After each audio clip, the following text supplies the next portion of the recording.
On September 12th from 5 to 7 p.m., the Lynn Museum will hold an opening for their newest exhibit, a diorama of the railroad that ran through Lynn in the 1890s. We spoke with Elena Hirshman-Seidel, Interim Director of the Lynn Museum, LynnArts, about the Lynn Museum and the upcoming exhibit. We're here at the Lynn Museum and Historical Society at 590 Washington Street. We are open to the public Tuesdays through Fridays, 10 a.m. to 4 p.m., and we are open for our members for free, and for visitors it's $5. Students under 12 are always free.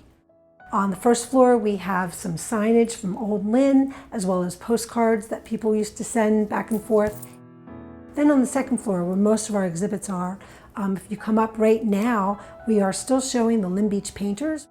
We have over 15,000 objects in our collection, so we try and rotate things through so you can see a little bit of what we have to offer.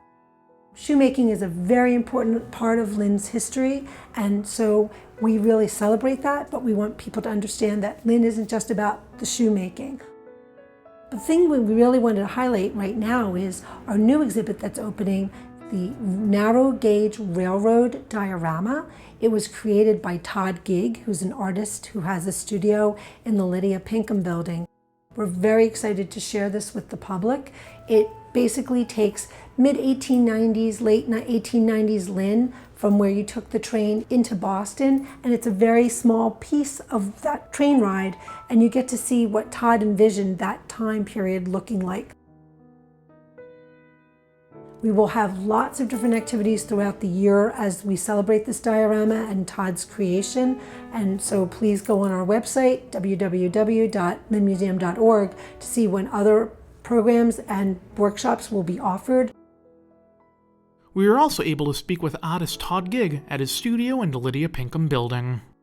My son was born in 2001, and at that time I was thinking, I've got to build him a train set when he gets older. So I got out my American Flyer trains from my brother's attic, and I started to imagine what I would do with that. And I was going to build a railroad called the Fort Point Revere Beach in Lynn. When I found out that there was actually a railroad called the Boston Revere Beach in Lynn, that kind of sealed it for me. I had to build that model.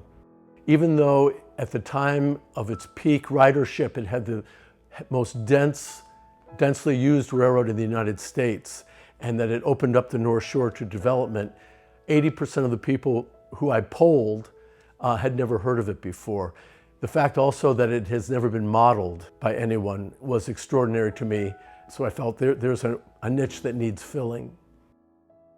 I've been working on this for about 12 years, and the reason it's taken that long is because I've had to go do historical research to get as much information as I could.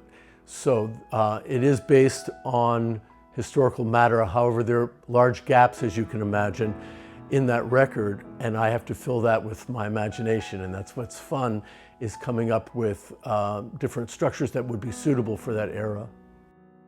So what I've been doing is building 4x4 foot modules so that I can keep it mobile and I can move it as I need to. The entire railroad, if I didn't compress it, would be 400 feet long. So I've had to dramatically compress it to get it down to even 40 feet. Right now I've completed 3 modules. They're installed in the museum. I have another 7 to build. Satisfying as it is to build a model railroad for oneself, when you feel that there's an importance to having it seen by others, it gets rather shallow keeping it in your studio. I wanted it in a museum, and so it was a combination of wanting to share Lynn's history and also bring people to the museum and to bring pleasure to their lives. People, when they see the diorama, their first comment often is, I would never have the patience to work on something like this. But your gratification is immediate. It's not so much the completion, it's watching this landscape come to life. And so the pleasure is constant.